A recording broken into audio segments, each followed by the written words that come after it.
Hi, welcome to the Creative Metaphysical Store. Today we'll be talking about the magic of driftwood. Excuse me, not witchwood, driftwood.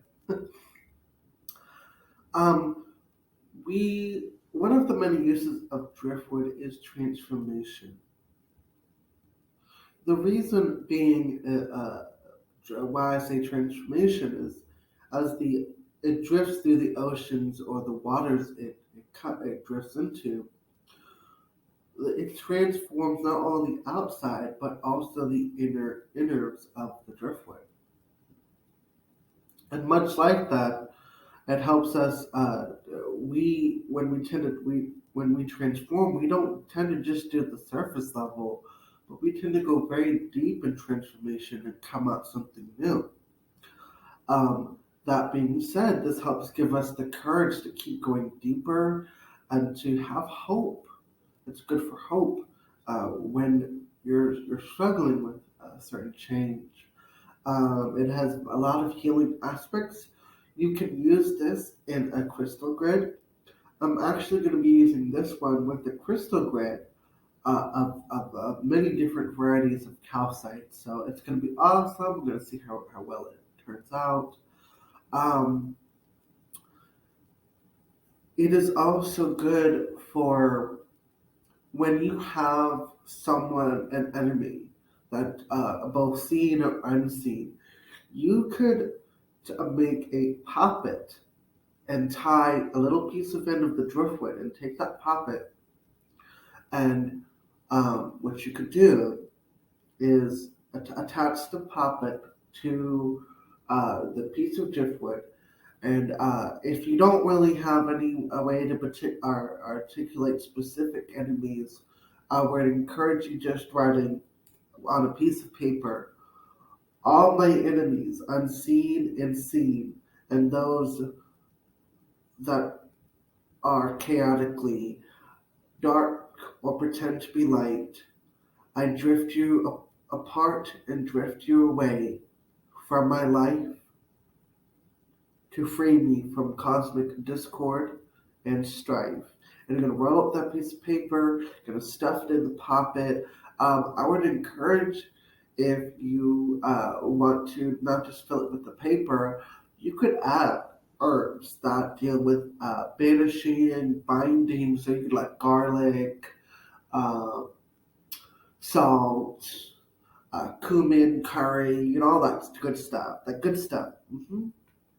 But my main go-to if I'm doing a banishing poppet is I use graveyard dirt, paprika, coffee, and then I do the salt on top of that. And arrowroot. Arrowroot is really good, guys. So you could attach it by via leather cord.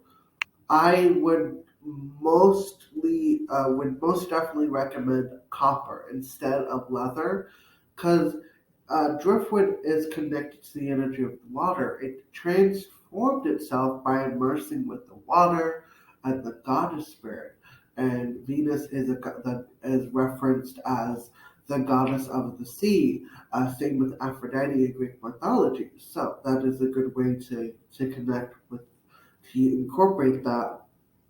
The other thing, after you make the puppet, you're what you can do is, if you don't have an ocean, or it's going to somehow be found, what I would suggest is um, putting the poppet in a piece and attached with a piece of driftwood and putting it in the jar, right? And then filling it up with some herbs and spices or whatever filler you want to put. Then seal it with wax. And this helps create the energy of condemning your enemies to wander aimlessly about, no longer being able to harm you, and no longer allowing your enemies to come find each other and working together to harm you. That's a great way to condemn them and like to drift aimlessly in this, as though the sea. And you could then take it a step further and bury it in the earth, because then it would damn them to both not just the sea but the land to be aimless. So it's awesome. It's a very good tool to have. Um, the deities that would be most beneficial to connect with is, like I said, Venus, Aphrodite, um, any ocean goddess like Aphrodite. You can also use it to connect with Uranus, to put Poseidon, um, to any ocean deity like Yamajat would be a very good one. It's mostly associated with female energy, so more than likely you would get a better response if you connected with a female ocean deity like Olokun, not Olokun, Yamajat, or Aphrodite, Venus, Aphrodite. So those energies being said, those would be the best way to connect that energy. So it's very good for transformation. What another good thing you could do is to invite transformation into your home. You could decorate it with some crystals, and then with wire or leather cord or twine, wrap it around tight, and then hanging it up in your coin, in your house, your bedroom, wherever you want to invite positive change. I'm actually going to use a few pieces of driftwood. This one's for my crystal grid, but there are a few that I'm going to incorporate for positive transformation. So um, there is another good thing you can do. Is, for example, this big ass piece of driftwood that I found at the Blakely Dam is when it fully dries itself out, I am going to um, dig into the work and create, smooth it out for sure, and whatever pieces I dig out, I'm gonna save and use them for satchels and stuff. But I'm gonna create little niches where I could put paper talismans, sigils.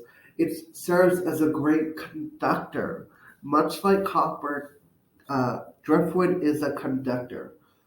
I believe how it became a conductor is through the constant motion, the constant energy flow of the ocean or the waters that it comes from. So that constant energy has allowed it to be a free flowing conduit of energy. You can use bits of driftwood uh, for protection and a sachet. Um, Transformational sachets. Now, if you were to make a transformational sachet, the color I would recommend for transformation is green. If you're doing healing transformation, purple for mental transformation, white for soul or spirit transformation. Um, the dark is black. The black one would be very good for transforming your shadow. So transformation of the shadow, transform it into something good. A blue sachet for this kind of work would be more of transforming yourself to speak your truth, to transform into a higher frequency. Um, and those are just some of the many ways to use this. I do hope that you found this video very informative. With that being said, much love, namaste.